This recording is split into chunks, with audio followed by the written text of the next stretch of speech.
आप सभी को नमस्कार। मैंने इस बीच में ये भी सीखा कि आपकी उम्र के बच्चों को कुछ भी बताने का सबसे अच्छा तरीका है कहानियाँ सुनाना। और आपकी उम्र की बात नहीं है, लिंक्डइन पर आप भी शायद होंगे, मैं भी वहाँ पर हूँ, जो प्रोफेशनल्स का प्लेटफॉर्म सबसे अच्छा माना जाता है। मैंने देखा कि आजकल जो बड़ी बड़ी कंपनियों के सीईओ हैं या सीएक्सओस कहते हैं, सीएफओ है, सीटीओ है या सीएचआरओ है, जो चीफ ऑफिसर्स होते हैं किसी कंपनी के, उनके लिए स्पेशल कोर्सेज चलते हैं स्टोरी टेलिंग के। और उसमें मान लिया गया है कि अगर आप किसी कंपनी के सीईओ बनना चाहते हैं तो बेसिकली जो स्किल आपको आनी चाहिए वो स्टोरी टेलिंग की आनी चाहिए। आप कहानी सुना सकते हो। मैं सच्ची कहानियाँ सुनाना पसंद करता हूँ, झूठ बोलने से बचता हूँ। मैं आपको 3-4 छोटी छोटी कहानियाँ सुना रहा हूँ। ये सारी कहानियाँ सच्ची हैं, 1-1% सच्ची हैं, पर मैं किसी का नाम नहीं लूँगा। जिनकी कहानी है उनका नाम नहीं लूँगा, उनकी प्राइवेसी का मामला है। पर हाँ, सच्ची कहानियाँ हैं। अच्छी बात है कि इन कहानियों के किरदार हम लोग नहीं बने, ईश्वर करे हम कभी ना बने, लेकिन कहानियाँ सच्ची हैं। जब मैं दिल्ली आया था 1990 में, मैं हरियाणा के एक शहर से, भिवानी से दिल्ली आया था पढ़ने के लिए। मेरे ड्रीम कॉलेज में हंसराज भी एक था, पर मेरा संयुक्त से मेरा एडमिशन जाकिर हुसैन में हुआ। मेरे अंक ठीक थे, यहाँ हो सकता था, पर मैं तो नई दिल्ली स्टेशन पे उतरा, बाहर निकला, पता लगा वहीं एक कॉलेज है, वहीं एडमिशन ले लिया मैंने। तो लोगों ने कहा कि यार कैंपस बड़ा अच्छा होता है। मैंने, अरे क्या फ़र्क पड़ता है, कॉलेज कॉलेज होता है, छड्डो, यही छड्डो में सिखाने आया हूँ आप लोगों को। ये ठीक है, स्टेशन से निकले वहीं कॉलेज है, मैंने घर जाना होगा तो आराम से कॉलेज से निकल जाएंगे, क्या रखा है कैंपस में। पर मेरा एक दोस्त जो मेरे साथ ही आया था उसी शहर से, उसने एडमिशन हंसराज कॉलेज में लिया। मैं और वो स्कूल के डिबेटर्स थे। डिबेटिंग में हम लोग स्कूल टाइम से काफ़ी एक्टिव थे। डीयू में आए तो यहाँ भी एक्टिव रहे। डीयू में मैंने करीब 5 साल डिबेटिंग की और मेरा ख्याल है कि लगभग 300-400 डिबेट्स मैंने जीती होंगी डीयू में, कुछ हारी भी होंगी, लेकिन मैंने खूब डिबेट, वो मेरा दरअसल दाना पानी था, रोजी रोटी मेरी वही थी कॉलेज के दिनों में। घर से पैसे मैं लेता नहीं था, मिलते भी नहीं थे, लेना क्या था, मतलब ऐसी स्थिति भी नहीं थी उस समय मेरे घर में कि मिल सके। तो डिबेटिंग मेरा रोजगार था, एम्प्लॉयमेंट था, मेरा उससे काम चल जाता था आराम से। उसका भी चल जाता था, वो हंसराज से था, मैं जाकिर हुसैन से था। हम खूब डिबेट्स में मिलते थे। अक्सर ट्रॉफी या तो हम जीतते थे या वो जीतता था, कोई भी जीते रूम पे ही आती थी क्योंकि हम रूममेट्स थे, एक साथ ही रहते थे। वो मुझसे योग्यताओं के मामले में 21 था, बल्कि अगर वो 21 था तो मैं 15 ही रहा हूँगा या 12 रहा हूँगा, 22 या 21 तो नहीं रहा हूँगा। मुझसे बेहतर था योग्यताओं में, बड़ा अच्छा व्यक्ति था। ग्रेजुएशन के बाद मैंने एमए हिंदी साहित्य में एडमिशन लिया, जबकि बीए ऑनर्स हिस्ट्री में किया था मैंने। उसने तय किया कि वो कुछ और करेगा, प्रोफेशनल कोर्स करेगा, नौकरी करेगा, तो वो चला गया दिल्ली से। मैं दिल्ली में रहा। फिर मैं एमए के बाद तैयारी करने लगा यूपीएससी की। तब तक मैं यूजीसी जेआरएफ कर चुका था। पहला अटैम्प्ट दिया, प्रीलिम्स हो गया। मेंस मेरा 96 के मेंस की बात कर रहा हूँ, मेंस शुरू होने वाला था, 2 दिन रह गए थे। करीब 10 दिन पहले वो मेरे पास आया हुआ था दिल्ली में, मिलजुल के अच्छे से बात करके गया था। उन दिनों उसका एक प्रेम संबंध कहीं हमारी ही एक मित्र के साथ चल रहा था। हम सब दोस्त थे, तो उनमें से 2 लोगों का आपस में का अफेयर था। मुझे नहीं पता क्या हुआ, लेकिन मेरे मेन एग्ज़ाम से 2 दिन पहले रात को 12 बजे एक फ़ोन आया और ये बताया गया कि मेरे दोस्त ने फंदा लगा के अपनी जीवन लीला समाप्त कर ली है। वो दिल्ली से दूर था कहीं, और जिस व्यक्ति के बारे में मेरी राय ये थी कि उतना जीवट वाला व्यक्ति कोई हो नहीं सकता, जो ज़िंदगी से हार सकता ही नहीं, जिसके होने से कई लोग हमेशा जीता हुआ महसूस करते हैं, वो चुपचाप एक बंद कमरे में ज़िंदगी से हार गया। मैं आज तक नहीं समझ पाया कि ऐसा कैसे हुआ। बाद में टटोला, उसके पेरेंट्स से बात हुई, भाई से बात हुई। उन्होंने उसकी याद में एक सोशल वर्क शुरू किया ताकि किसी और बच्चे को ऐसा ना करना पड़े। तो जो हल्का हल्का अनुमान हुआ वो है कि शायद कुछ ऐसा था रिलेशनशिप में जो नहीं संभल पाया था, और रिश्ता टूट ना जाए इसका दबाव बहुत ज़्यादा था, और वो दबाव झेल नहीं पाया। इस उम्र में ऐसा फेज़ आता है, कई बार आता है। ये एक कहानी है, हंसराज कॉलेज से ही जुड़ी है, इसलिए मैंने सोचा कि वहीं से बात शुरू करूँ। नाम जैसा कि मैंने कहा मैं नहीं बताऊंगा, तो नाम बताने का मतलब भी नहीं। और वो जिसकी मैं कहानी सुना रहा हूँ, आप लोगों के जन्म से पहले की बात है। आप तो सब 21वीं सदी वाले बच्चे होंगे ना, जेन ज़ी होंगे आप सब लोग, तो ये तो बहुत पुरानी बात है। एक दूसरी कहानी सुनाता हूँ। मैं आपको 2-3 कहानियाँ सुनाऊंगा, फिर उन सबका सार निकाल लेंगे एक साथ हम लोग। दूसरी कहानी ये है कि जब मेरा सिलेक्शन हो गया 97 में, मतलब 96 अटेम्प्ट में पहली बार में मेरा सिलेक्शन हो गया था, मैं एक्सटेंशन लेके तैयारी कर रहा था और डीयू में मैं पढ़ा भी रहा था उस समय। तब मैं शायद डीएवी कॉलेज में था या अग्रसेन को, मैं 2 जगह पढ़ाया डीयू में, तो उनमें से किसी कॉलेज में पढ़ा रहा था उस समय में। तो उस समय एक लाइब्रेरी है कैंपस में ही, सेंट्रल रेफरेंस लाइब्रेरी, आप जानते होंगे, CRL बोलते हैं, जो विवेकानंद जी की स्टैचू है उसके सामने ही वो लाइब्रेरी है। उस लाइब्रेरी में नीचे सब बैठ के पढ़ते हैं और टॉप फ्लोर पे रिसर्च फ्लोर है, जहाँ MPhil PhD वाले बच्चे पढ़ते हैं। मैं उस समय शायद PhD कर रहा था या MPhil खत्म हुई थी, वहीं बैठता था, पढ़ता था रोज़। कई दोस्त पढ़ते थे हम लोग वहाँ। हम सुबह 8 बजे लाइब्रेरी खुलते ही वहाँ घुसते थे, रात को 1 बजे निकलते थे लाइब्रेरी बंद होने के समय। तो वहाँ एक छत थी, छत पे छोटी सी कैंटीन थी, जहाँ हम लोग जब जब बोर होते थे दिन में 3-4 बार जाके चाय पीते थे। चाय पी ली, बिस्किट खा लिया, थोड़ी गप्पे मार ली, वो सब वहाँ करते थे। तो वहाँ मेरे बहुत सारे दोस्त थे, उनमें से कई लोग अब बहुत सीनियर सिविल सर्वेंट्स हैं, कुछ लोग प्रोफेसर्स हैं डीयू में। 2 बच्चे थे मुझसे जूनियर, 3-4 साल जूनियर थे, बड़े प्यारे बच्चे थे। मुझे उस समय तक पढ़ाई लिखाई का शौक अच्छा खासा हो गया था, तो वो रोज़ मेरे साथ बैठते थे केवल बात करने के लिए। किसी मुद्दे पर बहस करनी है तो बहस होती थी, समझते थे। फिर मुझे पता लगा कि वो दोनों रिलेशनशिप में हैं, रिश्ते में हैं, दोनों ने शादी भी कर ली। उनकी योजना डीयू में पढ़ाने की थी या सिविल सर्विस की भी थी, शायद पता नहीं। मेरा इंटरेक्शन बहुत ज़्यादा उसके बाद रहा नहीं उनसे, क्योंकि मैं सर्विस में चला गया था।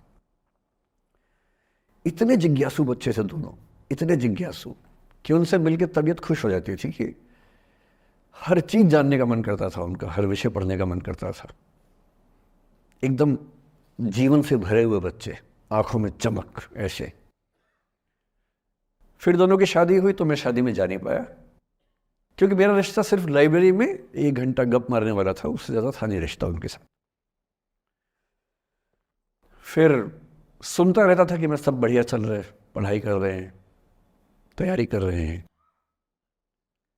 इंटरकास्ट मैरिज की उन लोगों ने, खूब हंगामा हुआ, दोनों घर में तलवारें खिंच गई, किसी तरह से तलवारें संभाली गई, मैनेज हुआ, दोनों साथ रहने लगे। और फिर 3-4 साल के बाद एक दिन मैंने खबर सुनी कि उस बच्ची ने फंदा लगा के जीवन लीला समाप्त कर ली। ये बात भी दिल्ली विश्वविद्यालय की, ये उस दौर के सब लोग इस कहानी को जानते हैं। मेरे ख्याल से दोनों कहानी आपके प्रिंसिपल मैडम जानती होंगी, नहीं ध्यान कर पाएंगे तो मैं उनको जैसे नाम बोलूँगा अकेले में वो तुरंत समझ जाएंगे मैं किसकी बात कर रहा हूँ। मैं आज तक नहीं समझ पाया कि ऐसा क्या हुआ होगा। तो बाद में अनुमान जो हुआ वो ये, इंटरकास्ट मैरिज, परिवार का दबाव, समाज का दबाव, आपस के दबाव, टॉक्सिक रिलेशनशिप, अंत में उस दबाव को न झेल पाना और जीवन समाप्त कर देना, ये हुआ। ये 2 घटनाएं हैं। एक तीसरी घटना ये है कि दिल्ली में आज से 25 साल पहले एक घटना घटी। आप लोग तो बस पैदा हुए होंगे, घुटनों में चल रहे होंगे, या उससे 5-7 साल पहले की बात रही होगी। ये घटना दिल्ली के सब सीनियर लोग जानते हैं, जिनकी उम्र 35-40 साल है वो सब जानते हैं इस घटना को। मोबाइल फ़ोन में वीडियो नया नया आया था उस समय। अब तो आपके हर फ़ोन में वीडियो है, अब तो सामने भी है, ताकि आप वैसा वाला मुंह बना के सेल्फी खिंचवा सके। पाउट बोलते हैं ना, मैं उसको देसी भाषा में सूअर जैसा मुंह बोलता हूँ, और वैसा ही बनता भी है, क्यूट क्यूट सा सूअर जैसा मुंह बना के लोग सेल्फी खिंचवाते हैं, उसको बोलते हैं पाउट। तब तो कैमरा फ़ोन में पहली बार आया था, तब लोग अभ्यस्त नहीं थे। अब जैसे आप लोग कितने अभ्यस्त होंगे, हम भी होने लग गए अब तो। अब हम किसी से बात करते हैं तो हम ये एज्यूम करके चलते हैं कि उसने फ़ोन में कुछ ना कुछ ऑन कर रखा होगा, या तो आवाज़ रिकॉर्ड करेगा या वीडियो बनाएगा। तुम कितने केयरफुल होकर बोलते हैं, कितने कॉन्शियस रहते हैं। और सर्विलांस सोसाइटी की सबसे बुरी बात यह है कि हम हमेशा चौकन्ने रहते हैं, हम सहज हो ही नहीं पाते। सहज रूप से दो लोग बात कर लें, हो ही नहीं पाता। तो मैं तो अपने ऑफिस में कई बार ऐसा करता हूं, जब हम 3-4 लोग बैठते हैं इनफॉर्मल बातचीत के लिए, हम सब अपना अपना फ़ोन कमरे के बाहर छोड़ के आ जाते हैं, फिर 2 घंटे बात करते हैं, इस भय से मुक्त होके कि कहीं कोई रिकॉर्ड तो नहीं कर रहा। ये हालत है आज की। उस ज़माने में तो फ़ोन थे। मोबाइल फ़ोन आया था भारत में लगभग 1995 के आसपास पहली बार। बड़ा महंगा था, 16 रुपये प्रति मिनट इनकमिंग, 16 रुपये प्रति मिनट आउटगोइंग, ये रेट से उस समय। और फ़ोन वो थे जिनसे आप कील भी ठोक सकते हैं, वैसे वाले फ़ोन थे, बटन वाले फ़ोन थे। नोकिया एक कंपनी थी, उसके फ़ोन हुआ करते थे। उसके 4-5 साल के बाद क्या हुआ, पहली बार किसी कंपनी ने फ़ोन में कैमरा लगा दिया। ये बात उस समय के लोग नहीं समझते थे। जब भी नई तकनीक आती है उसको समझने में टाइम लगता है। जो पहले समझते हैं फ़ायदा उठा लेते हैं, जो थोड़ा लेट समझते हैं वो उसका नुकसान उठाते हैं। उस समय दिल्ली के एक प्रसिद्ध स्कूल में 11वीं-12वीं क्लास के 2 बच्चों में आपस में कोई रिलेशनशिप रही होगी। वो दोनों किसी ऐसी सिचुएशन में थे जो सिचुएशन बहुत ही प्राइवेट किस्म की थी, बहुत निजी किस्म की थी, जिसको पब्लिक नहीं कर सकते। कुछ फिजिकल रिलेशनशिप जैसा मामला था। उस दुष्ट लड़के ने लड़कों के इतिहास को कलंकित, लड़कों का इतिहास वैसे भी कलंकित ज़्यादा है, उसे और कलंकित करते हुए उस पूरे सिचुएशन का वीडियो बना लिया। ऐसे मामलों में दुर्भाग्य है, मैं लड़का हूं इसलिए लड़के पवित्र थोड़ा ना हो जाएंगे। लड़का है, इतिहास कलंकित तो है, उसका वीडियो बना लिया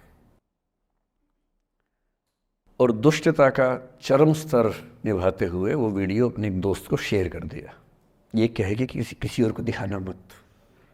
जैसा कि होता है अफवाहों की दुनिया में, हर अफवाह एक व्यक्ति एक को ही बताता है, ये कह के किसी और को मत बताना, और अगला व्यक्ति भी अगले को यही कह के बोलता है किसी और को मत बताना।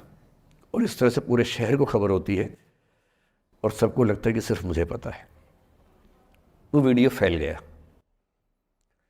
नए नए फ़ोन आए थे, पर वो फ़ोन कम लोगों के पास थे, कैमरे वाले फ़ोन। तो फ़ोन से कितना फैलता, ज़्यादा नहीं फैला। लेकिन उस समय दिल्ली की एक कुख्यात मार्केट हुआ करती थी, पालिका बाज़ार, अभी भी है, पर तब वो कुछ और कामों के लिए कुख्यात हुआ करती थी। अब तो कपड़े मिलते हैं, तब कपड़ों के साथ कई चीज़ें और मिलती थी वहाँ। जैसे गंदी फिल्मों की सीडी चाहिए हो तो वहाँ मिलती थी, ग्रे मार्केट में चोरी छिपे। इस वीडियो को सीडी में कन्वर्ट करके लोगों ने वहाँ से खरीदा, लाखों करोड़ों की संख्या में। नए नए टेलीविज़न चैनल प्राइवेट आए थे, और प्राइवेट टीवी चैनल को खबरों की भूख इतनी होती है कि वो खबर के लिए जान दे सकता है और जान ले भी सकता है किसी की। 24 घंटे इस खबर पे, इस चीज़ पर खबरें चल रही थी सारे चैनल्स में कि ये वो लड़का है जिसने ऐसा किया, ये वो लड़की है, ये वो स्कूल है, इस स्कूल की प्रिंसिपल से बात करेंगे, इससे बात करेंगे।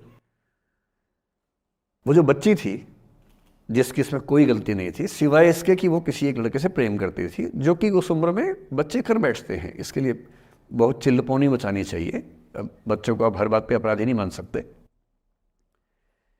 उस बच्चे की गलती सिर्फ इतनी थी कि उसने अपने दोस्त पे भरोसा किया, जो भरोसे के लायक था नहीं। वो नीच किस्म का व्यक्ति था जिसने उस संबंध की गरिमा को समझा नहीं। उस बच्ची के घर के बाहर 24 घंटे न्यूज़ चैनल से कैमरे खड़े रहे। घर से कोई भी निकले 50 कैमरे पीछे, आप बताइए आपकी बेटी कैसी है, आप बताइए आपकी बहन कैसी है। अंत में उस पिता ने अपनी बच्ची को इस देश से बाहर भेज दिया। उसके कुछ दिन बाद की जो खबर टीवी चैनल से नहीं दिखाई, उसके पिता ने आत्महत्या कर ली। ये तीसरा इंसिडेंस है। ये सारी खबरें सच्ची बता रहा हूं मैं, इनमें से एक भी झूठ नहीं है। झूठी कहानियों से मोटिवेशन दिया जा सकता है, मैं जानता हूं, पर जब सच्ची कहानियां हैं तो मैं झूठ क्यों बोलूं? सारी सच्ची कहानियां बता रहा हूं मैं आपको। एक चौथी कहानी जो आप में से कई लोगों की होगी। मेरा एक स्टूडेंट है, सिविल सर्वेंट है, सीनियर लेवल पे है, करीब 40 साल का है। उसने आज तक शादी नहीं की। क्या उसकी शादी करने की इच्छा नहीं थी? पूरी इच्छा थी। फिर क्यों शादी नहीं की? भाई कुछ लोग तो होते हैं कि शादी करनी ही नहीं, कोई मिशन है, योगी जी हैं, मोदी जी हैं, ठीक है, उनका तो मिशन है, ममता जी है, उनका मिशन है।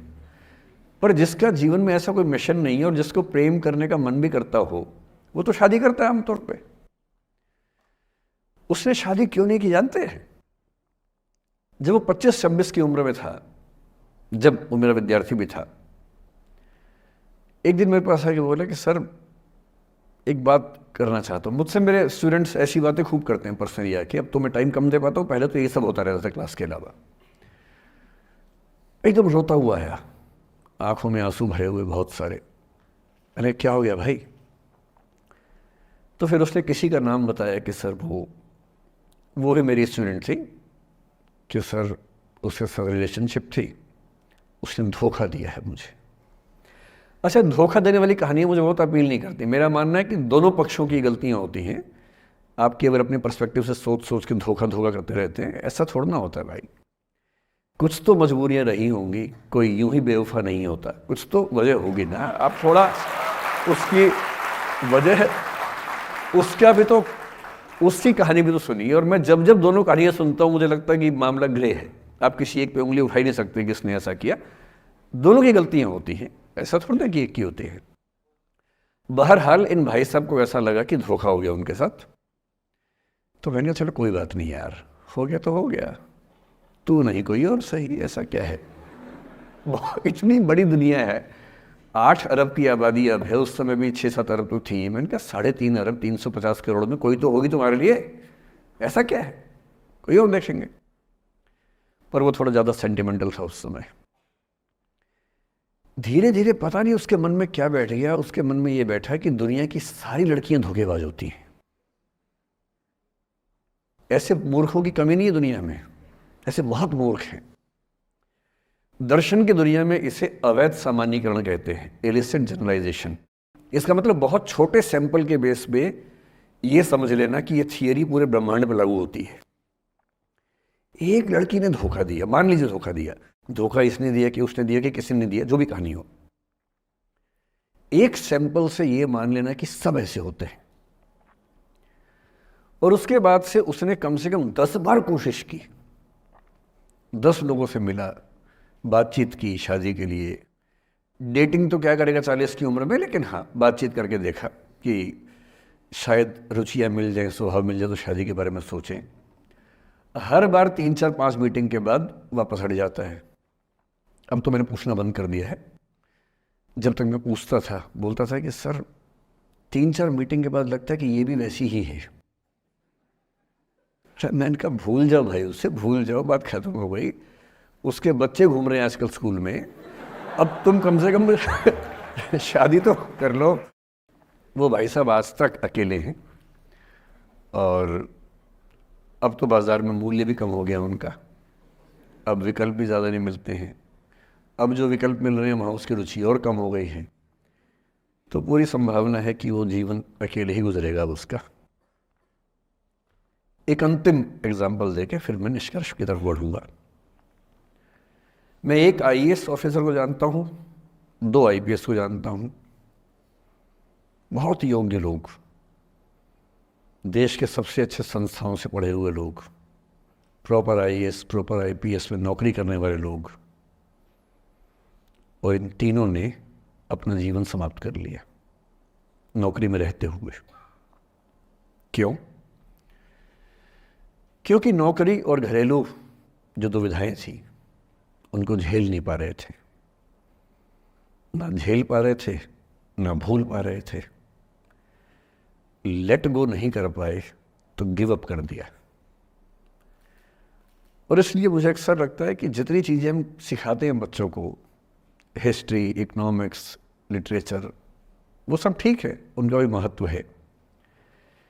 शायद उससे ज़्यादा महत्व इस चीज़ का है कि ये समझें कि अपने इमोशंस को कैसे मैनेज करना है।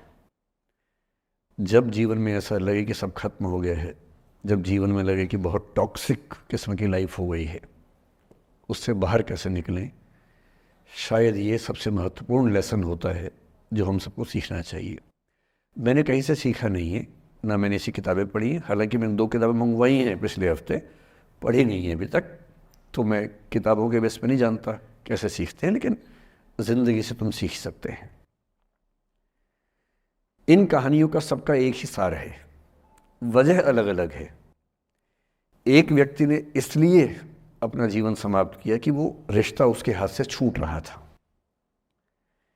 एक ने इसलिए जीवन समाप्त किया कि रिश्ता बन गया था पर समाज के दबाव, घर के दबाव मैनेज नहीं कर पाए। एक ने ज़िंदगी भर शादी नहीं की सिर्फ इसलिए कि वो पुरानी यादों को भूल नहीं पाया।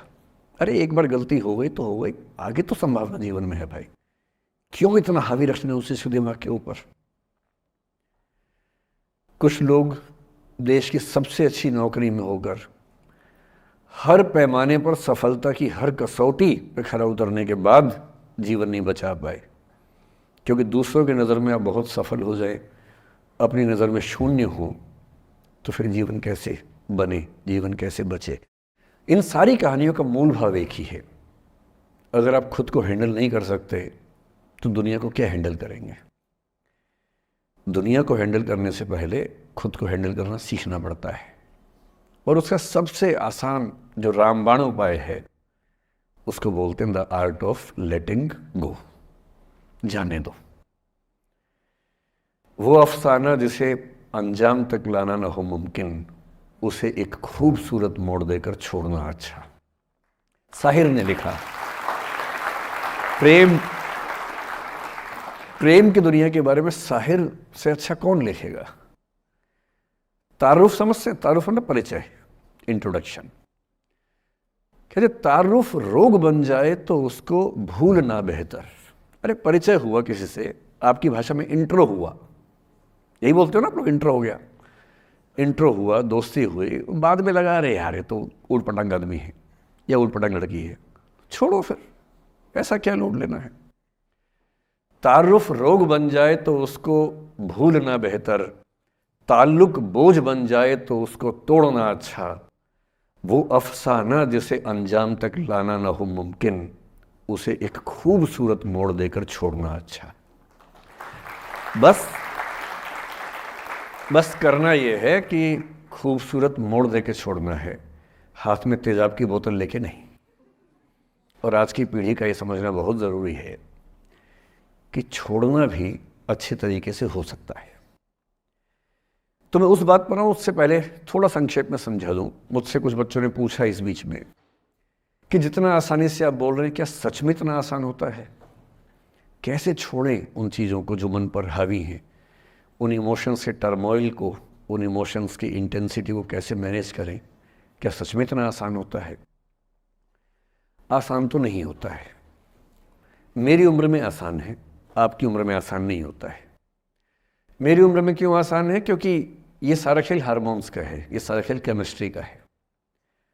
हम सब दरअसल बहुत सारे केमिकल्स, जिनमें से कुछ का नाम हार्मोन्स हैं, उन केमिकल्स और हार्मोन्स के बहुत सारे इंटरेक्शंस के रिजल्ट हैं। इसलिए जब कोई बच्चा जैसे छोटे बच्चे हमेशा उछलते रहते हैं, पेरेंट्स थके रहते हैं, ये इन सभी केमिस्ट्री का परिणाम है, शौक का मामला नहीं है। आपकी उम्र जो होती है किशोरावस्था और युवावस्था की शुरुआती उम्र, मैं मान के चल रहा हूँ कि आप सब लोग 17 से 22-23 के बीच के लोग हैं, बच्चे हैं। कुछ तो अभी शादी भी नहीं कर सकते होंगे, वो वाले होंगे ना। लड़के तो नहीं कर सकते होंगे भी, 21 के कहाँ हुए होंगे, तो वो वाली उम्र आप लोगों की है। इस उम्र में इमोशंस का टर्मोइल, इस उम्र में इमोशंस का बिखराव इतना ज़्यादा होता है कि संभालना बड़ा मुश्किल होता है। जैसे जैसे आप मैच्योर होंगे, बड़े होंगे, बूढ़े होंगे, बूढ़े और मैच्योर काफ़ी हद तक समानार्थक शब्द होते हैं। बूढ़ा आदमी आमतौर पर मैच्योर हो ही जाता है, और जो मैच्योर हो जाता है उसको लोग बुढ़ा ही बोलते हैं, चाहे वो दोस्त हो आपका। तो मैच्योर होने के बाद मैच्योरिटी के कई लक्षण हैं, 10-20 लक्षण। उनमें से एक ये है कि आपके इमोशंस में इंटेंसिटी उतनी नहीं रह जाती जितनी बचपन में होती है। मसलन कोई आपका दोस्त आपसे कुछ खराब कह दे, आप 3-4 घंटे बेचैन रहेंगे, बार बार मैसेज टाइप करेंगे, फिर डिलीट करेंगे, फिर टाइप डिलीट, वो भी टाइप डिलीट चल रहा है। एक दिन हो गया बात हुए, ना वो पढ़ पा रहे हैं ना आप पढ़ पा रहे हैं, बेचैनी चरम पे है। अब इतना ही मामला है, नाक का सवाल है कि पहले कौन झुकेगा। सारे संबंधों में स्तर इसी बात से तय होता है कि पहले कौन झुकेगा, और जो एक आध बार झुक गया वो जिंदगी भर झुकता है उसके बाद। इससे लोग शुरू में बहुत केयरफुल होते हैं कि झुकना नहीं है। 3-4 ज्ञानी पीछे बैठे ही होते हैं कि नहीं झुकना नहीं है, वो झुकेगा, वो झुकेगी, तू क्यों झुकेगा। इन ज्ञानियों से बचना बहुत ज़रूरी है, ज़िंदगी जहर बना देंगे आपकी। अब दोनों ईगो फाइट कर रहे हैं कि पंजा किसका गिरेगा, इस पर फाइट चल रही है। 2 दिन हो गए, 3 दिन हो गए, उसके बाद एक आध आदमी पिघल जाता है, उसको लगता है भाड़ में जाए यार, बात नहीं हो पा रही, तुम ईगो कर रहे हो। फिर वो फ़ोन मिलाता है, ये भी फ़ोन की इंतज़ार में 3 दिन से सो भी नहीं रहा बेचारा, हीरो बेशक बन ले पर बेचैन तो भाई। खटाक से फ़ोन उठता है, अब दोनों कान में फ़ोन लगा के रखिए, कोई नहीं बोल रहा, चुप। क्या बातचीत चल रही है सोचिए, एक भी शब्द नहीं, एकदम चुप। थोड़ी देर के बाद कंफर्म करने के लिए कि है भी या नहीं, एक बोलता है हेलो, वहाँ से आवाज़ आती है कोई एक मैं थोड़ा ऐसी जोकर टाइप की बात करता हूँ, मुझे मोटिवेशनल स्पीकर ना समझे आप लोग, मैं ऐसी हंसी मजाक ही करना आता है मुझे, वही मैं करता हूँ। लेकिन इससे आप ये ना सोचिए कि मुझे पढ़ाना नहीं आता, मैं पढ़ा भी लेता हूँ इसके लिए मुझे वो भी आता है, लेकिन अभी क्योंकि आप बच्चे छोटे हैं तो मैं आपके साथ वैसी बात ही कर रहा हूँ। अब ये सब चल रहा है। अब इसमें अगर कोई एक व्यक्ति झुक गया, बात आगे हो गई तो हो गई, वरना कई रिश्ते ऐसे भी होते हैं जो इसी बिंदु पे खत्म हो जाते हैं कि तेरा भाई नहीं झुकेगा, भाभी झुकेगी, और उधर जीजू झुकेंगे, दीदी नहीं झुकेगी, जीजू झुकेंगे, दीदी क्यों झुकेगी, और ना जीजू झुक रहे ना भाभी झुक रही और उस चक्कर में जो अभी बेचारा रिश्ता बना भी नहीं था, वही वो ज़मींदोज़ हो गया, वही वो ख़त्म हो गया। पर ठीक है, हो गया तो हो गया, भाड़ में जाए, ऐसा क्या है, डर किस बात का है इसमें। लेकिन मैं फिर भी आपसे कहूँगा, मेरी उम्र में क्या होता है, जैसे मुझे कोई फ़ोन करे कि मैं आपसे बहुत नाराज़ हूँ, तो मैं कहता हूँ अच्छा ठीक है, कल बात करेंगे। नहीं, मैं आपसे बहुत नाराज़ हूँ, मेरा दिल टूट गया है। मैं कहता हूँ देखो मुझे नींद आ रही है अभी, let me sleep, we will talk tomorrow, you just do one thing, write down all the points and we will discuss in the morning, when I come to office you come to my cabin and we will discuss, don't worry, I will find out the solution for you. कह रहे हैं आप कैसी बात कर रहे हैं, मैं ना सो पा रहा हूँ ना मैं जाग पा रहा हूँ। तो मैंने कहा दैट इज योर प्रॉब्लम मैं तो सो भी रहा हूँ जाके, ये तो कोई दिक्कत नहीं हुई भाई। तो मैं तो ऐसा हो चुका हूँ कि दुनिया में कुछ भी हो जाए मुझे टाइम पे नींद आ जाती है, कुछ भी हो जाए। मतलब एक आध, अब जैसे मेरी माता जी की मृत्यु हुई तो मुझे नींद नहीं आई कुछ दिनों तक, ठीक बात है, नहीं आनी चाहिए उस समय, तब भी आ गई तो फिर इंसान और पत्थर में क्या अंतर बचा, सीधी सी बात है। But keeping aside those rare instances, कोई कुछ भी कर ले हमें तो बढ़िया नींद आती है। और मैं ये कहना चाह रहा हूं, मैंने ये सीखा है अपने पिताजी से, और सीख सकते हैं इसको, ये केवल तुक्के की बात नहीं है, सीख सकते हैं। मेरे जो पेरेंट्स हैं, पिताजी और माँ, वो एक अनूठा कॉम्बिनेशन है। अच्छा, आप किसी शादीशुदा जोड़े से अकेले में बात करके देखिए, जब वो कंफर्टेबल हो आपके साथ, आप उनको बोलिए कि मुझ में और मेरी पत्नी में, या मुझ में और मेरे पति में ज़्यादा चीज़ें मैच नहीं होती हैं। सीरियस होकर बोलना, मजाक के मूड में नहीं, सीरियस मुंह बना के बोलिए, थोड़ा भरोसे में लेके। दुनिया का हर जोड़ा आपसे बोलेगा आप में तो फिर भी कुछ मैच होता है, हम में तो कुछ मैच नहीं होता, एक भी मैच, सारे जोड़े ऐसे ही चल रहे हैं। सबको लगता है कि उसका घर बढ़िया चल रहा है, मेरा ही ठीक नहीं चल रहा, क्योंकि उसका घर आपने फेसबुक पे देखा है, अच्छी अच्छी फोटो देखी हैं, 24 घंटे में से जो 2 अच्छे मिनट आए थे उसमें ली गई 25 फोटो में से बेस्ट फोटो फेसबुक पे आई थी, और अपने घर में आप बाकी 24 घंटे में से 2 मिनट छोड़ के बाकी देख रहे हैं, तो दूसरे का घर हमेशा अच्छा लगता है कि यार लाइफ हो तो उनके जैसी हो। तो हमारे माता पिता भी स्वभाव उनका भी थोड़ा अलग रहा, सबका है, हमारा भी है। तो मेरे पिताजी हैं मस्त मौला आदमी, जैसे कबीरदास एकदम फक्कड़ मस्त मौला आदमी, भाड़ में जाए दुनिया उस मूड में रहते हैं, नुकसान हो जाए भाड़ में जाए। गीता का सार उन्होंने अपने मन में बिठा लिया है। उनका बड़े से बड़ा नुकसान हो जाता है तो क्या बोलते हैं, हमारा क्या था जो लाए थे, जो लिया यहीं से लिया, जो दिया यहीं दिया, साथ लेके क्या जाना है, बात खत्म। कोई टेंशन ही नहीं उनको। और बाकी सब लोग टेंशन में कि अब क्या करें, ये हो गया वो हो गया, कैसे मैनेज करें। मेरी माँ को तनाव हो जाता था, और जब पिताजी ऐसे हो तो माँ को तनाव होगा, सीधी सी बात है। अगर माँ वैसी होती पिताजी तनाव में रहते हैं, तो सामान्य बात है। जब घर में एक व्यक्ति मस्त मौला हो तो बाकी लोग तनाव तो फिर बांटेंगे ना आपस में। वो बड़ा तनाव में रहती थी, उनको घर की चिंता, बच्चों की चिंता बहुत सताती थी। पिताजी भी चिंतित थे बच्चों को लेकर, जैसे कोई पिता होता है, पर उनकी नेचर थी कि ठीक है देख लेंगे जो होगा, अरे देख लेंगे, अरे भाड़ में जाओ, उस मूड में रहते हैं, आज भी रहते हैं। मेरी माँ 73 की उम्र से कुछ महीने पहले चल बसी, उनका जीवन समाप्त हुआ। मतलब मुझे नहीं पता कि जीवन क्यों समाप्त होता है, क्योंकि बड़े बूढ़े कहते हैं कि हर व्यक्ति के सांस का इतिहास है, सांसें लिखी हुई हैं ईश्वर ने, उतनी सांसें मिलेगी। मुझे बहुत भरोसा इस बात में है नहीं, क्योंकि भगवान ऐसा क्यों करेगा कि जापान में सांसें ज़्यादा लिखेगा और अफ्रीका में कम लिखेगा? भगवान ऐसा क्यों करेगा? और अगर सांसें पहले से लिखी हुई हैं तो हमारी जीवन प्रत्याशा क्यों बढ़ती जा रही है? अगर सांसें पहले से फिक्स हैं तो आज़ादी के समय से लेकर आज के 70 साल में जीवन प्रत्याशा लगभग 2.5-3 गुना बढ़ गई। और हम ये भी कहते हैं कि लोग खराब हैं। अगर लोग बुरे हैं तो जीवन छोटा होना चाहिए कर्मों के हिसाब से। लोग खराब हैं और जीवन बड़ा होता जा रहा है। तो मुझे उन मान्यताओं में बहुत भरोसा है नहीं कि सांसें लिखी हुई हैं। अगर सांसें लिखी होती तो मनुष्य की औसत आयु 25 साल से ऊपर नहीं होनी चाहिए थी, 25-30 मैक्सिमम। और हम 70-80 साल धूमधाम से जी रहे हैं, जिसका मतलब है कि यह भगवान से ज़्यादा इंसान ने लिखा है, मेडिकल साइंस ने लिखा है, वैज्ञानिकों ने लिखा है। और मैं ऐसा व्यक्ति हूँ, मैं बहुत धार्मिक व्यक्ति हूँ नहीं, और मैं इसको छिपाता भी नहीं हूँ। मैं बहुत छिप छिप के बहुत जी लिया। अब मैंने ठान लिया कि मैं जैसा हूँ वैसा रहूँगा। ना मुझे किसी पार्टी से मतलब है, ना किसी विचारधारा से मतलब है। मैं विचार वाला आदमी हूँ, धारा वाला नहीं हूँ। जिसको धारा में बहना है बहे, हम तो अकेले चलेंगे, विचार के साथ चलेंगे। जो ठीक लगता है वो बोलेंगे और वैसे ही रहेंगे। हाँ, गलत बोलने से बचता हूँ, किसी के बारे में गलत बोलना मुझे अच्छा नहीं लगता है, लेकिन जो सही लगता है वो तो बोलूँगा ना भाई।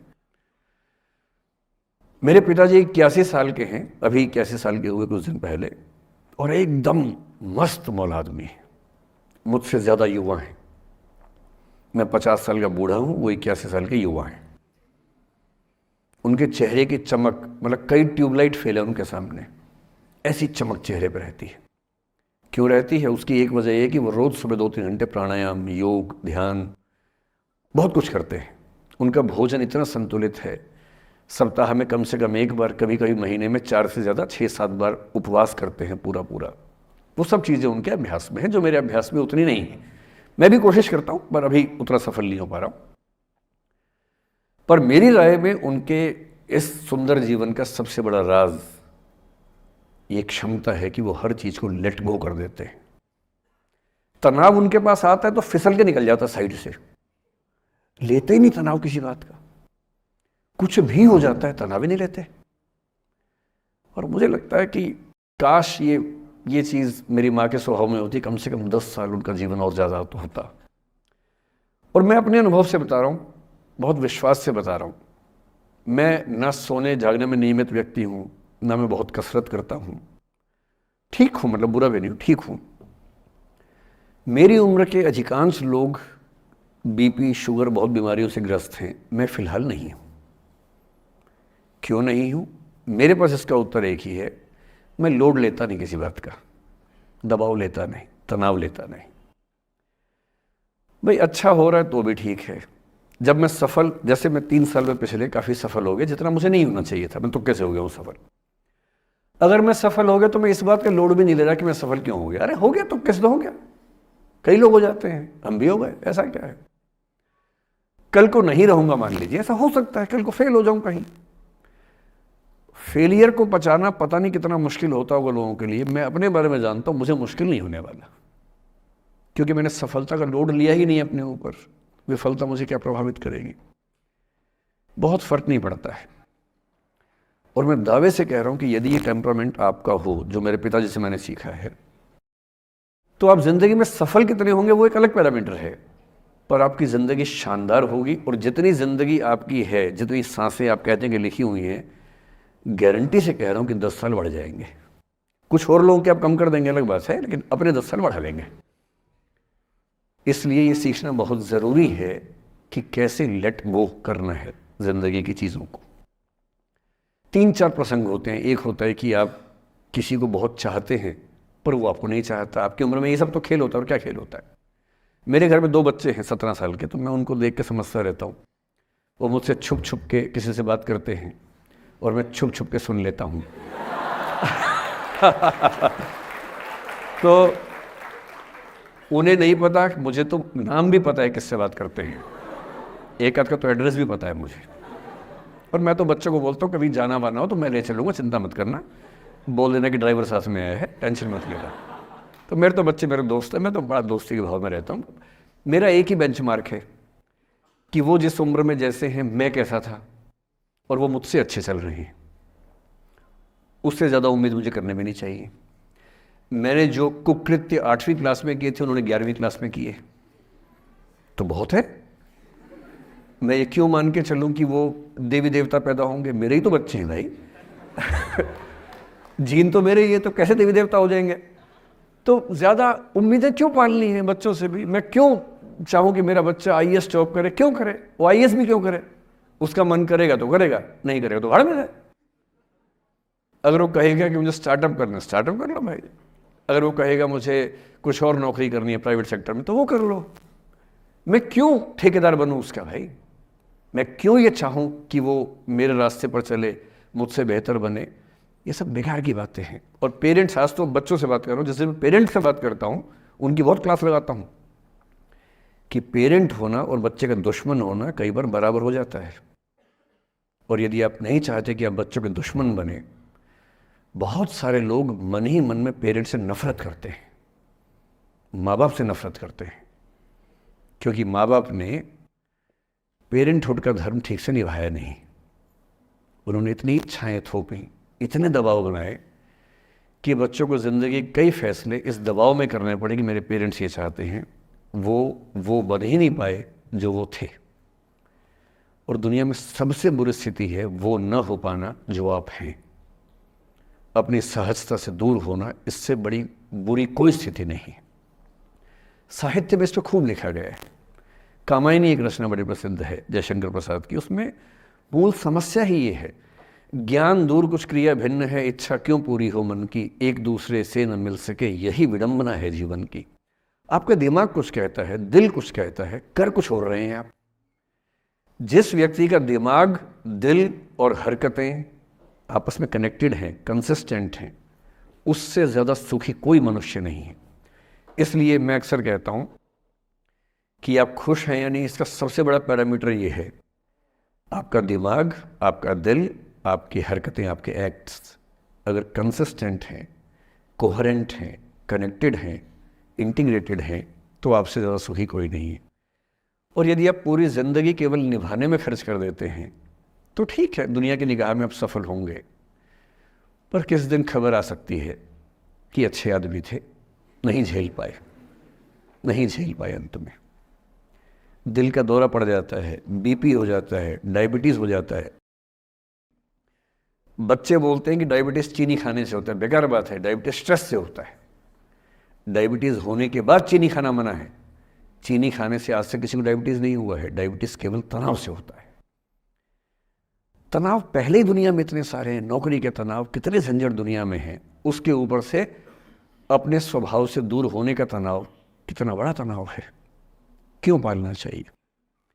तो मैं कुछ सूत्रों में आपको बात बताता हूँ इस उम्र में आप कितना उसको फॉलो कर पाएंगे मुझे नहीं पता, लेकिन कोशिश करेंगे तो कुछ तो फ़ायदा हुआ ही।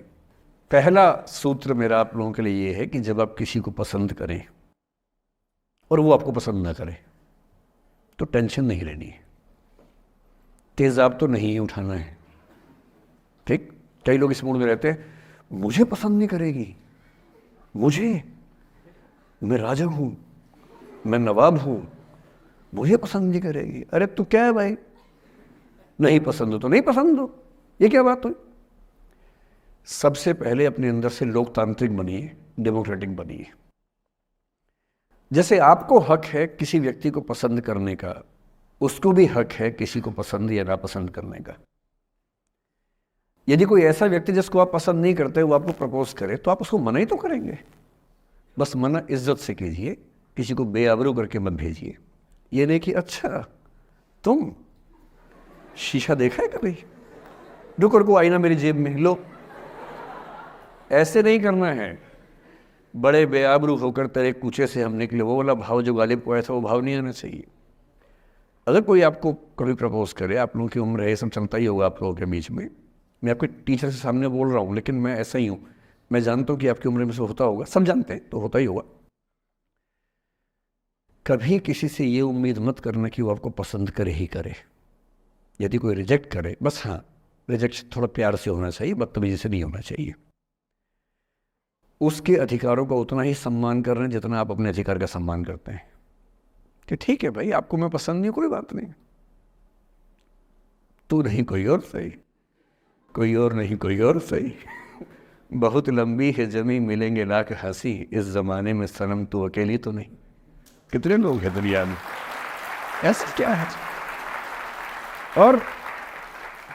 और मैंने बहुत प्यारे प्यारे बच्चों को देखा रोते बिलखते हुए कि मैंने उसको प्रपोज किया, उसने मुझे मना कर दिया। अंकल, छोटे छोटे बच्चे आजकल मुझे लव गुरु मानते हैं अपने आसपास, वो मेरे पास आके ऐसी ऐसी बातें बताते हैं बड़ी क्यूट तोतली आवाज़ में, मैंने उसको प्रपोज किया, उसने मुझे ऐसे वाली आवाज़ में एकदम रोते बिलखते हुए। तो मैं बोलता हूँ बधाई हो बहुत बहुत तुम्हें, कॉन्ग्रेचुलेशन।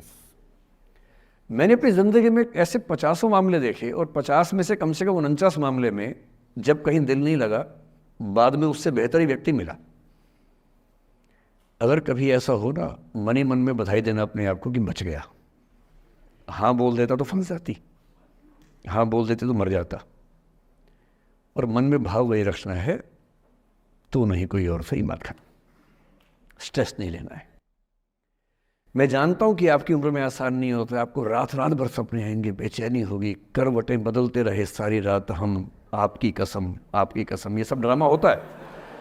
ये फिल्मी गीत है, मुझे गीत कविता इतना याद है कि मुझे हर बात में वही दिमाग में आता है, मैं क्या करूं। ये होता है आपकी उम्र में, पर वो भी एक फेज़ है। अगर ये फेज़ नहीं जिया तो भी क्या जीवन जिया।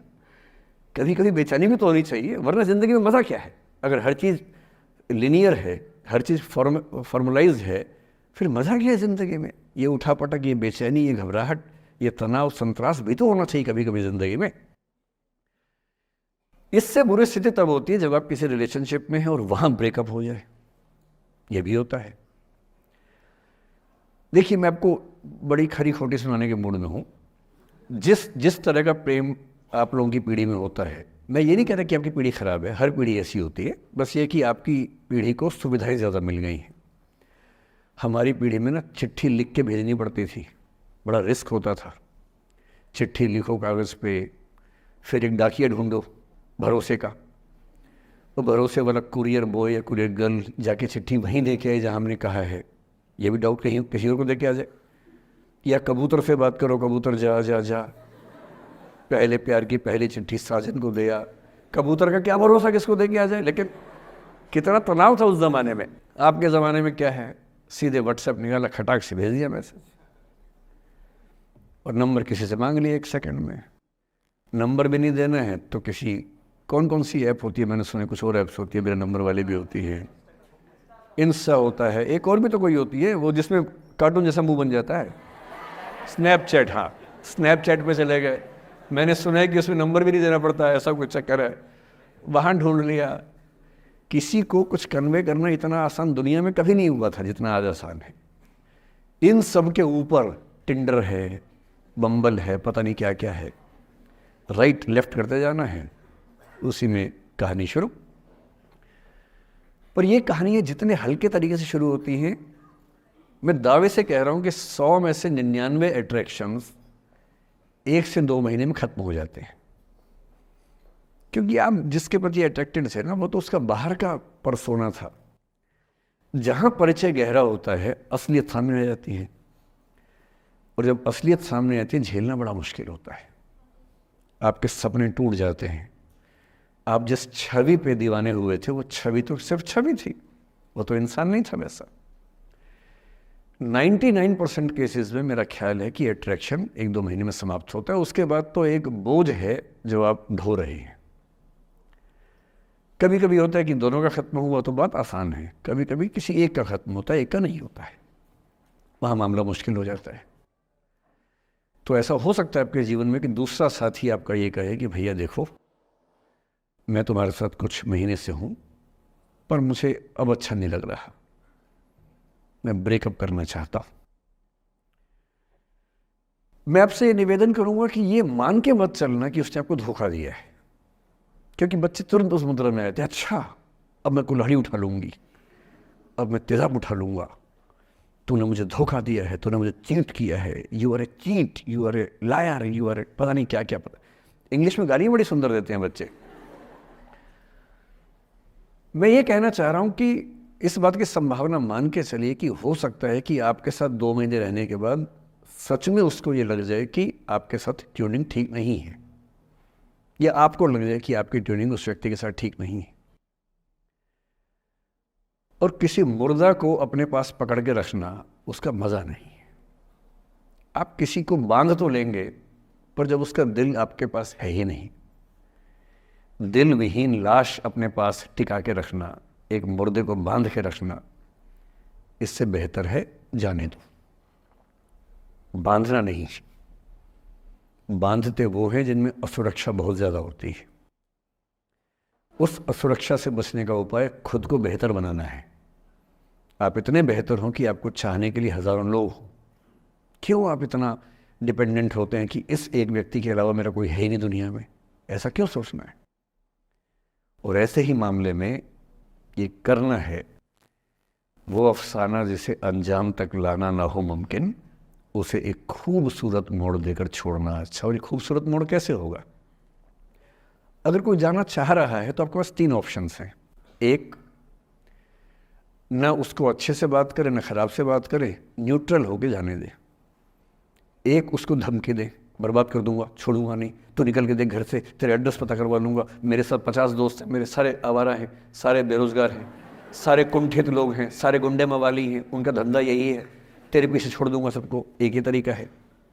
और तीसरा ये कि ठीक है यार, ऑल द बेस्ट, जा सिमरन जा, जी ले अपनी ज़िंदगी।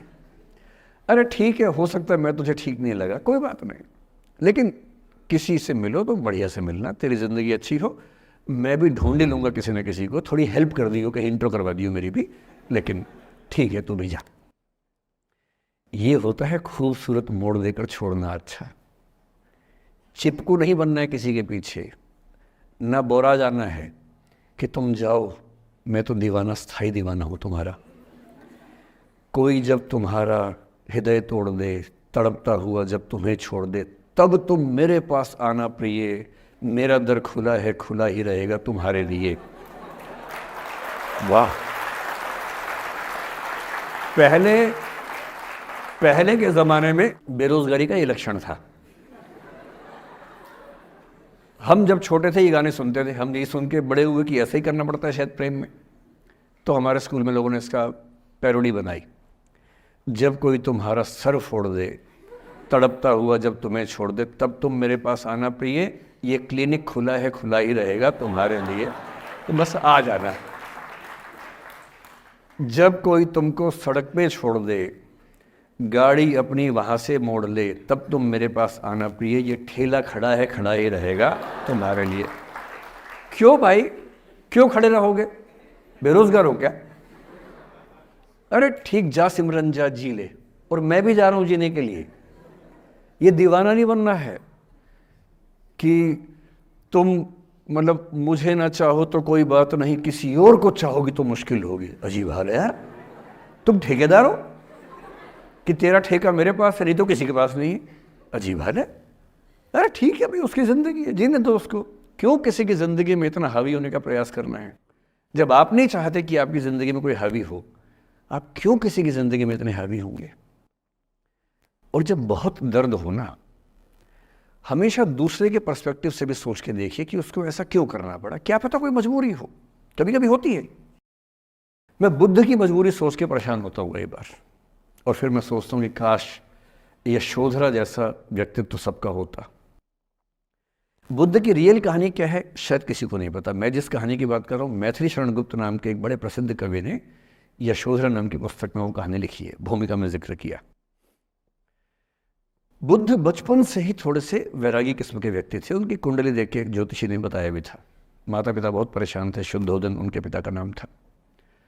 माता पिता ने बहुत कोशिश की कि इस बच्चे का मन विरक्त न हो।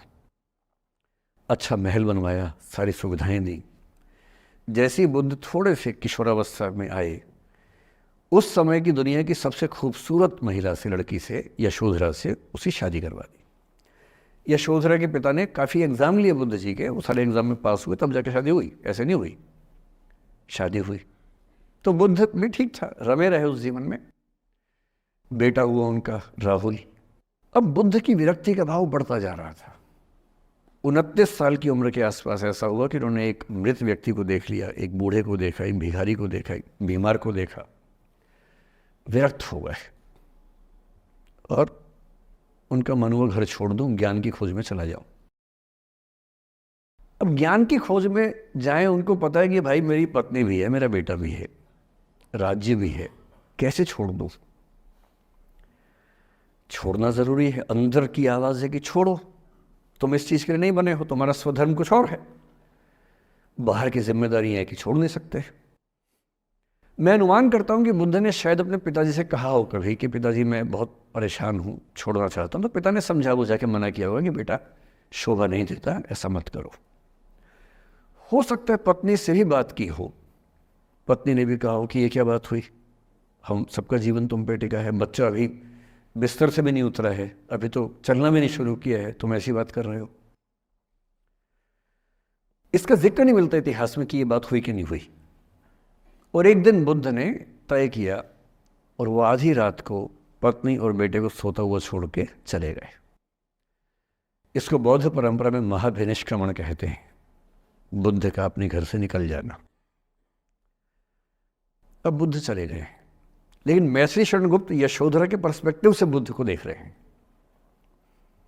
यशोधरा बहुत परेशान है, भाई पति चला गया है, बच्चे का पिता चला गया, मजाक छोड़ना है। राजा परेशान है कि उनका उत्तराधिकारी चला गया है। यशोधरा इतनी परेशान है, बहुत लंबे समय तक छंद आते रहते हैं कि वो कितनी बेचैन है, कितनी परेशान है। लेकिन यशोधरा की सबसे बड़ी परेशानी इस बात से नहीं कि बुद्ध चले गए, इस बात से है कि बिना बताए चले गए, भरोसा नहीं किया। और वो अपनी सहेली से कहती है, सिद्धि हेतु स्वामी गए, यह गौरव की बात। मुझे गर्व है कि मेरा पति इतने महान काम के लिए गया है। सिद्धि हेतु स्वामी गए, यह गौरव की बात, पर चोरी चोरी गए, यही बड़ा व्याघात। सखी सखी वो मुझसे कहकर जाते, कह तो क्या वो मुझको अपनी पथ बाधा ही पाते। क्या मैं रास्ता रोकती उनका? उसके मन में ये मलाल है कि बिना बताए चले गए। वो इस भाव को लेट गो नहीं कर पा रही है, परेशान है। फिर बुद्ध को ज्ञान मिला 6 साल की तपस्या के बाद, बोधगया में बोधि वृक्ष के नीचे ज्ञान मिला। बात फैल गई। जो 5 शिष्य बुद्ध को छोड़ के भाग गए थे उनके बुरे वक्त में, उन्हीं 5 को बुद्ध ने सबसे पहले ज्ञान दिया सारनाथ में, जिसको धर्मचक्र प्रवर्तन कहते हैं। बुद्ध की ख्याति बढ़ने लगी। शुद्धोदन ने बुद्ध के पास, अपने बेटे के पास कई लोगों को भेजा ये कहने के लिए कि भाई यहां भी तो आओ, हमसे भी तो मिलो। बुद्ध का ऐसा प्रताप था कि जो उनके पास जाता वो बुद्धम शरणम गच्छामि हो जाता, वापस ही नहीं आता। तो फिर शुद्धोदन ने बुद्ध के बचपन के एक दोस्त को ये कह के भेजा, भैया मैं जानता हूँ तुम वापस नहीं आओगे, पर प्रभावित होने से पहले बोल देना कि पापा याद कर रहे थे। तो वो गया, उससे वायदा निभाया, हो तो गया, बुद्ध के संग में दीक्षित हो गया, पर वायदा निभा दिया। तो बुद्ध ने कहा ज़रूर जाऊंगा, पिताजी की आज्ञा है तो जाऊंगा ही जाऊंगा। बुद्ध पहुंचे अपने कपिल वस्तु, जो अपना इलाका था वहां पहुंचे। पूरे कपिल वस्तु में, नेपाल सिद्धार्थ नगर से नेपाल जाएंगे तो नेपाल बॉर्डर पे ही कपिल वस्तु है, मैं देखने गया था वो जगह जहाँ बुद्ध पैदा हुए थे, बड़ा सुंदर स्थान है, आप भी जाकर देखें कभी। तो बुद्ध पहुंचे रात को, एक धर्मशाला में रुके। अब वहाँ हल्ला मच गया कि राजा का बेटा धर्मशाला में। बुद्ध ने कहा भाई मैं देखो राजा का बेटा बन के नहीं आया हूँ, मैं बुद्ध बन के आया हूँ। सुबह उठ के भिक्षा मांगने लग गए उस इलाके में, अपने ही पिता के राज्य में। पिता ने सिर पीट लिया कि भाई क्या कर रहे हैं। फिर बुद्ध ने सूचना भिजवाई कि मैं बुद्ध हूँ, बेटा हूँ संयोग से, ठीक है मैं आ रहा हूँ मिलने के लिए, पर मैं बुद्ध होके आया हूँ, मेरी चर्या है, नियम है, मैं भिक्षा से ही जीवन जीता हूँ अपना। ठीक है, पिताजी ने कहा चल कोई बात नहीं। फिर बुद्ध गए पिता से मिलने, पिता से मिले, सबसे मिले, भरी सभा में। लेकिन यशोधरा नहीं आई मिलने के लिए, लेट गो नहीं कर पा रहे थे। उसके मन में दर्द था, छुप के क्यों गया, बता के जाता। बुद्ध ने पूछा पिता से कि यशोधरा कहाँ है, तो बोले कि वो कह रही है कि अगर बुद्ध मिलना चाहेंगे तो खुद ही मिलने आएंगे मुझसे, मैं क्यों जाऊंगी भाई, आत्मसम्मान भी तो कोई चीज़ है, मैं क्यों मिलने जाऊंगी। तो बुद्ध मिलने गए। सोचिए एक कमरे में यशोधरा बैठी है, राहुल साथ में। अब राहुल थोड़ा सा बड़ा हो गया है, 6-7 साल का है। बुद्ध गए हैं। अब आपके मन में आ रहा है कि बुद्ध वहाँ जाके बोलेंगे सॉरी मैंने गलत किया, I hurt you, I really feel sorry. बुद्ध है वो बुद्ध, वहाँ जाके क्या बोल रहे पता है, भिक्षाम देहि, भिक्षा दो। और यशोधरा कितनी महान महिला रही होगी, उसने अपने बेटे का हाथ बाप के हाथ में दे दिया। लेट गो का इससे महान उदाहरण दुनिया के इतिहास में नहीं है कि चलो आखिर तुमने आके झुक के कुछ मांगा तो सही। उसकी जितनी ईगो थी, अहंकार था, सब विगलित हो गया।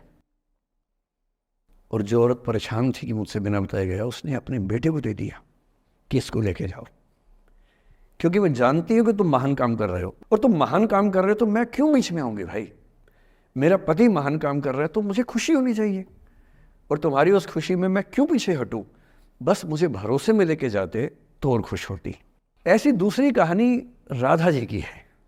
राधा जी आप जानते हैं कृष्ण उनसे बहुत प्रेम करते थे, वो कृष्ण से प्रेम करते थे, उनका विवाह नहीं हो पाया, अलग बात है। लेकिन हमारी परंपरा में प्रेम का जो पराकाष्ठा है ना, प्रेम का चरम, वो तो कृष्ण राधा का है। मतलब राधा कृष्ण का प्रेम एक खास किस्म का प्रेम है, जहाँ विवाह के बंधन के न होने पर भी प्रेम का चरम रूप होता है। राम और सीता का प्रेम गार्हस्थ्यिक प्रेम का चरम रूप है कि पति पत्नी का प्रेम कितना शानदार हो सकता है। वो देखना हो तो राम सीता का प्रेम देखिए, विशेष रूप से तुलसीदास जी के यहाँ देखिए। और वैसे जो प्रेम होता है वो देखना हो तो राधा कृष्ण का प्रेम देखिए। पर इंटरेस्टिंग है, ये सारे जो हमारे धर्म के चरित्र हैं, ये समय के साथ चेंज होते गए हैं। राम बदले हैं, कृष्ण बदले हैं, राधा बदली हैं, सब बदले हैं। एक कवि थे सूरदास, भक्ति काल में 16वीं सेंचुरी, आप मोटा मोटा ध्यान में रखिए। कृष्ण को, आपने वो कहानी सुनी होगी, कृष्ण तो अपने घर में थे, कंस को मारने के लिए वो पैदा हुए थे। कंस को पता लगा तो कंस ने अपने एक सहयोगी अक्रूर, जो कि श्वफल्क के पुत्र थे, उनसे कहा कि जाओ और कृष्ण को लेके आओ, यही मारेंगे। उसको पता नहीं था क्या होगा बाद में। आदमी कॉन्फिडेंस में ऐसी गलतियाँ करता ही है, तो वो सुपर कॉन्फिडेंट था, बुलवाया कृष्ण को। कृष्ण तो इसी काम के लिए आए थे, समझ गए कि बुलावा आ गया है, अब इससे काम निपटाना है, चलते हैं। राधा और गोपियाँ कृष्ण के बिना रह नहीं सकती थी। सुपर इमोशनल विमेन, ऐसा मानते हैं कि वो महिलाएं, राधा तो छोटी थी, बाकी महिलाएं गोपियाँ उनसे काफ़ी बड़ी उम्र की थी, इतनी इमोशनल थी कृष्ण को लेकर कि कृष्ण के बिना वो सोच नहीं सकते थे कैसे रहेंगे। पर वो जिस काम के लिए आए थे धरती पर वो तो करना ही था। तो अक्रूर आए, अक्रूर ने बताया कि ऐसे ऐसे है, हूँ ले जाना है। तो कृष्ण और बलराम चले गए। इधर कृष्ण गए, उधर गोपियों का रो रो के हाल बुरा, राधा का हाल बुरा। ऐसी दीवानगी आजकल की फिल्मों में आप सोच नहीं सकते, ऐसी दीवानगी थी उस जमाने में उनके बीच में। और जब आदमी का प्रेम हाथ से निकलता तो वो बेचारा कितना कमजोर हो जाता है। राधा जी की हालत सोचिए। सूरदास कह रहे हैं, अति मलिन वृष भानु कुमारी, हरिश्रम जलु अंतर तन भीजे, ता लालच न धुआवती सारी। कि वृषभानु की कुमारी, वृषभानु मतलब राधा के पिता, वृषभानु की बेटी राधा इतनी कमजोर हो गई है, इतनी मलिन हो गई है। हरिश्रम जलु अंतर तन भीजे, कृष्ण के पसीने की कुछ बूंदें उसके ऊपर गिर गई थी, उसकी साड़ी में लगी हुई हैं। ता लालच न धुआवती साड़ी, इस लालच से साड़ी धुलवा नहीं रही है। और जब से कृष्ण गए हैं कपड़े तक नहीं बदलना चाह रही है कि इस कपड़े में मेरे प्रिय की याद है। खाती नहीं है, इतनी कमज़ोर है, हिल नहीं पाती है। एक और कवि हुए, वो तो इतने आगे बढ़ गए, बिहारी नाम के कवि थे। उनकी नायिका तो लगता है कि घड़ी का पेंडुलम है। सांस लेती है तो 4-5 कदम 6-7 कदम पीछे चली जाती है, सांस छोड़ती है तो आगे आ जाती है। सांस की हवा से ऐसा हो रहा है। इत आवत चली जात उत चली 6-7 अखात, चढ़ी हिंडोरे सी रही लगी उसासनी साथ। कि इधर आती है उधर जाती है, 6-7 हाथ इधर 6-7 हाथ उधर, सांस लेती है तो यहाँ, छोड़ती है तो वहाँ, जैसे झूला झूल रही हो। पर ये रीतिकाल के कवि हैं, उनका अलग टेस्ट है, हम सूरदास पे बात कर रहे हैं। राधा इतनी परेशान है। अच्छा, जब आदमी परेशान होता है ना, जब उसका ब्रेकअप टाइप का होता है कि कोई गया है वापस ही नहीं आ रहा, कृष्ण ने कहा था कि बस जा रहा हूँ, काम निपटा के आता हूँ। उनके मन में था क्या काम निपटाना है, काम निपटा भी दिया। अब कंस के बाद सवाल है कि मथुरा का साम्राज्य कौन संभाले। उसको एक स्ट्रक्चर बनाने के लिए कृष्ण को लगा कि मुझे यहाँ रह के सिस्टम को ठीक करना चाहिए, उसके बाद लौटना चाहिए। तो वो रुक गए वहाँ पर, राज्य का काम भी तो करना ही था। पर प्रेमी व्यक्ति को सब समझ नहीं आया, तो फिर लगता कि नहीं मेरे पास आओ, बाकी सब बेकार की बातें हैं, मेरे पास आओ। कृष्ण आ नहीं रहे। यमुना के इधर कृष्ण है, यमुना के इधर गोपियाँ हैं, पर आत्मसम्मान भी तो है। एक आलोचक ने कहा कि नाव में बैठ के चली जाती। आत्मसम्मान होता है प्रेम में कि मैं क्यों जाऊं, बिना बताए क्यों चले गए, बता के जाते। तो राधा वेट करिए। राधा के मन में क्या आ रहा है, उनको लग रहा है कि ऐसा तो नहीं कि मैंने ही कुछ गलती कर दी हो। जब कोई व्यक्ति दूर चला जाता है ना, बाकी लोग सोचते हैं कि कहीं मुझसे तो गलती नहीं हो गई। और राधा अपनी एक सहेली से बोल रही, गोपी से, मेरे मन इतनी सूढ़ रही, एक दिवस मेरे गृह आए मैं ही मस्ती दही, देखी तिन्हें हों मान कियो सो हरि गुस्सा गही। पगला सी गई है, बोरा सी गई है। सहेली से क्या बोल रही है, हे सहेली, मुझे पता है क्या लग रहा है, मुझे लगता है कि मुझसे ही गलती हुई है। उसने पूछा क्या गलती हुई है। कह रही है कि एक दिन क्या हुआ, कृष्ण भगवान मेरे पास आए थे, मैं उस समय दही मथ रही थी। वो ग्वाला जीवन है ना वहाँ पर, तो वो गोपालन जीवन का काव्य है पूरा। अब वो मुझसे बात करने आए और मैंने उनसे ठीक से बात नहीं की, मैंने मान किया। मान करना मतलब जिसको आपकी भाषा बोलते हैं भाव खाना। मैंने उनसे ठीक से बात नहीं की, मुझे लगता वो नाराज़ हो गए, इसी नाराज़गी से लौट नहीं रहे। मेरे मन इतनी सूढ़ रही, मेरे मन में कांटा चुभ रहा है। एक दिवस मेरे घर आए, अब समझ में आएगा, एक दिवस मेरे घर आए मैं ही मथती दही, देखी तिन्हें हाँ हाँ मतलब मैं मान की योग, मैंने अहंकार दिखाया, सो हरि गुस्सा गही, गुस्सा आ गया उनको इस बात से। सूरदास की राधा मुक्त नहीं हो पा रही, लेट गो नहीं कर पा रही, वो जी नहीं सकती कृष्ण के बिना। पर फिर देखिए 300 साल बाद क्या हुआ। 300 साल बाद कमाल हुआ। 20वीं शताब्दी की शुरुआत में एक और कवि हुए, उनका नाम था अयोध्या सिंह उपाध्याय हरिऔध, हरिऔध के नाम से प्रसिद्ध है। उन्होंने एक पुस्तक लिखी, प्रिय प्रवास। प्रिय प्रवास मतलब प्रिय प्रवास पे चला गया है, कृष्ण चले गए हैं मथुरा, अब राधा कैसे जिएगी। 20वीं सेंचुरी की शुरुआत में फ्रीडम स्ट्रगल शुरू हो चुका है। महिलाएं अभी तक स्वाधीनता आंदोलन का हिस्सा नहीं बनी है, पर अब वो समय आ रहा है कि बनने वाली है। और हरिऔध की राधा ने कमाल कर दिया है। गोपियां पूछती हैं, कृष्ण नहीं आ रहे, अब क्या करोगी? ये राधा जी क्या बोल रही हैं? प्यारे जीवें जगहित करें, गेह चाहे ना आवे। मेरे प्रिय खूब जिए, समाज का कल्याण करें, घर बेशक ना आए, कोई दिक्कत नहीं है, मैं चाहती हूं कि समाज का भला होना चाहिए। ये वो बिंदु है जहां राधा यशोधरा बन जाती है, मैथिली शरणगुप्त की यशोधरा। और जो मैं आपको समझाना चाह रहा हूं उस एग्जाम्पल से वो ये कि हो सकता है कि जिससे आप नाराज हो वो किसी बड़े काम की खोज में हो, वो किसी महानता के रास्ते पर हो। और यदि आपके जीवन में कोई व्यक्ति ऐसा है जो किसी महानता के रास्ते पे है, तो उसके रास्ते को रोकना अपने क्षुद्र हितों के लिए बहुत छोटापन है। और ऐसे मामले में एक ही बात हमें सोचनी है कि वो जिस काम के लिए बना है उसे करने दो। अपने स्वार्थ के लिए किसी को बांध के रखना, किसी को लाश बना के रखना, इसका क्या मतलब है? जाने दो, ऐसा क्या है, कुछ तो बढ़िया होगा। एक स्थिति हम में से कई लोगों की आती है कि हम एक टॉक्सिक रिलेशनशिप में होते हैं पर छोड़ नहीं सकते। ऐसे बहुत सारे पति पत्नी होते हैं। मैं अक्सर बच्चों से एक बात पूछता हूं कि आप में से कितने बच्चे वैसा ही वैवाहिक जीवन चाहते हैं जो आपके माता पिता का है? मैं आपसे पूछूंगा नहीं, आप चिंता मत कीजिए।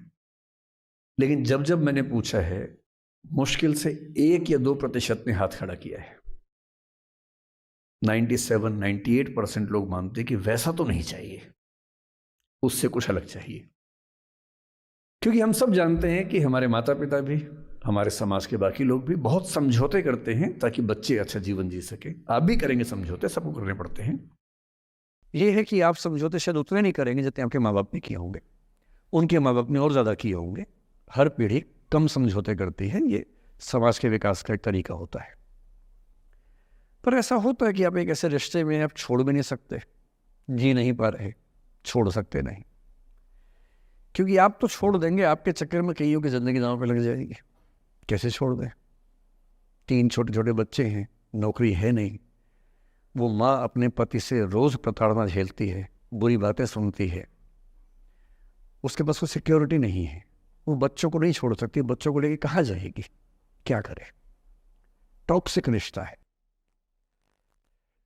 तो ऐसे में या तो आप रिश्ता छोड़ते हैं कि हर किसी से संभव नहीं होता, पर यदि वो संभव नहीं है तो रिश्ते में रहते हुए चिंताएं छोड़ दीजिए, अपेक्षाएं छोड़ दीजिए। भाई तेरी अपनी जिंदगी, मेरी अपनी जिंदगी, एक घर में रहेंगे पर रोज युद्ध नहीं करेंगे, बीपी नहीं बढ़ाएंगे, शुगर नहीं बढ़ाएंगे, तनाव नहीं बढ़ाएंगे। तुम्हारा अपना स्पेस, मेरा अपना स्पेस।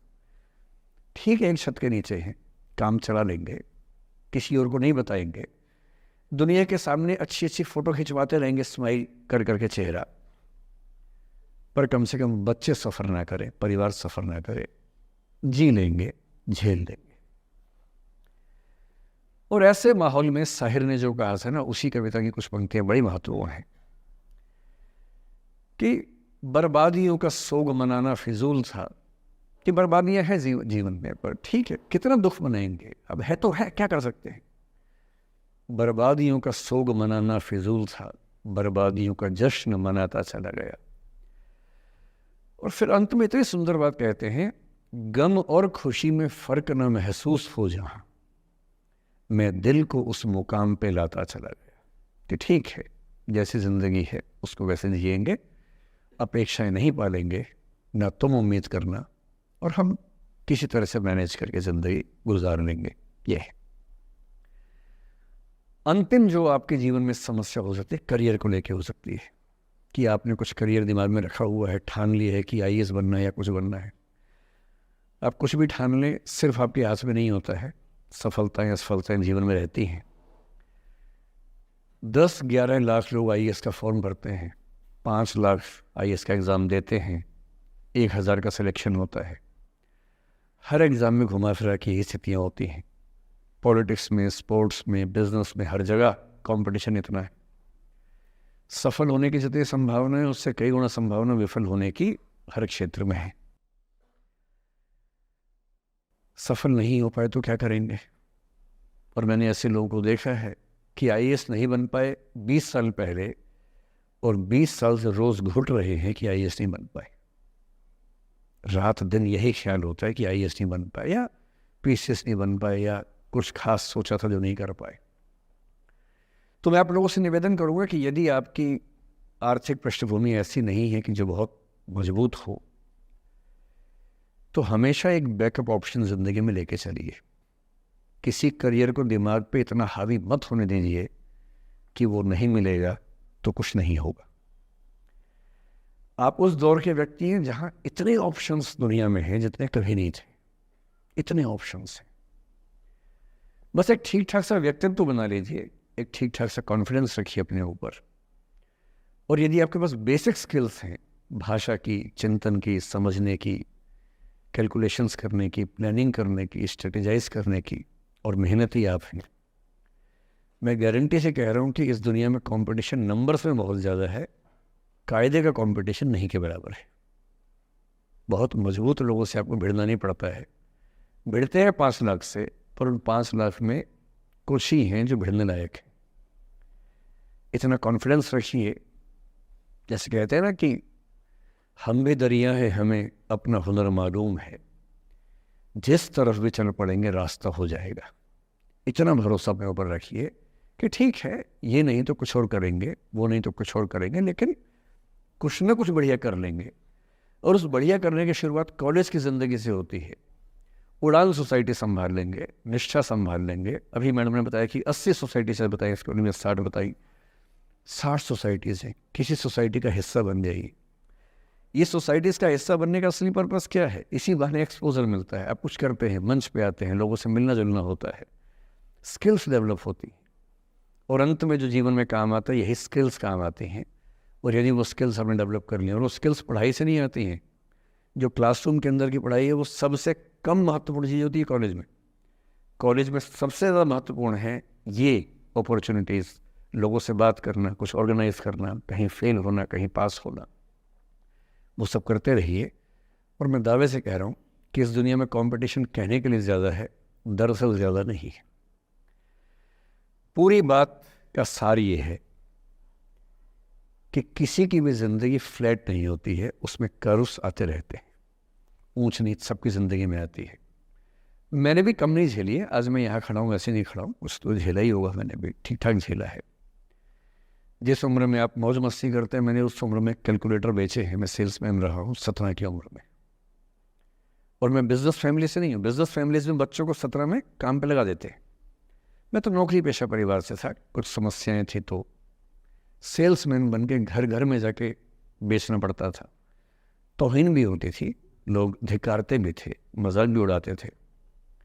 वो समझे ना है, अपना खर्चा 17 की उम्र से खुद उठाया है, क्योंकि घर में दिक्कत थी। तो क्यों मांगू मैं घर से पैसे भाई, जब मुझे पता है कि मेरे घर में दिक्कत थी उस समय, क्यों मांगू? आपकी ज़िंदगी इस दुनिया के करोड़ों अरबों लोगों से बेहतर है, कुछ एक लोगों से खराब है। केवल उन कुछ एक पे ध्यान मत दीजिए, उन करोड़ों पे भी ध्यान दीजिए जिनसे अच्छी आपकी ज़िंदगी है। और इतनी कुव्वत आपके अंदर है, आप इस देश के सबसे अच्छे विश्वविद्यालयों में से एक, दिल्ली विश्वविद्यालय के सबसे अच्छे कॉलेजेस में से एक हंसराज कॉलेज में विद्यार्थी हैं। ये मजाक नहीं है, आप इस देश के एलीट हैं, एलीट। इस कॉलेज और यूनिवर्सिटी का नाम बोलते ही कितने बंद दरवाजे खुल जाते हैं, आपको अंदाज़ा नहीं है, आगे जाके समझ में आएगा। बस इतना करना है कि जब जब ज़िंदगी नीचे की तरफ जाए, थोड़ा सा हौसला बना के रखिए। कुछ ही दिन की बात होती है, हर चीज़ कुछ ही दिन की होती है। बहुत अच्छे वक्त में और बहुत बुरे वक्त में एक ही वाक्य कॉमन याद रखिए, कुछ दिनों की बात है, ये वक्त गुजर जाएगा। बहुत अच्छा हो तब भी ध्यान रखना है, आदत नहीं बनानी है। बहुत बुरा हो तब भी ध्यान रखना है, ये सब खत्म हो जाएगा। सोशल मीडिया पर ट्रोलिंग आजकल का एक नया सच है, जो आप लोग बड़ा मुश्किल होता है वो जब झेलते होंगे। आपने एक फ़ोटो अपलोड की, कोई लाइक ही नहीं कर रहा है, आप बार बार देखने घूमोगे लाइक किया कि नहीं किया। दोस्तों को फ़ोन करें, लाइक कर तो लाइक कर, तो भी लाइक कर, चल 5 लाइक करवाए, 8 लाइक करवाए, नहीं लाइक हो रहा। फिर आपने कुछ ऐसा बोला, किसी ने उसकी छोटी सी क्लिप काट के चला दी और आप अचानक सबकी नज़रों में किरकिरी बन गए। गालियाँ पड़ रही हैं, आलोचनाएं हो रही हैं, लाखों लोग फतवे जारी कर रहे हैं आपके ऊपर।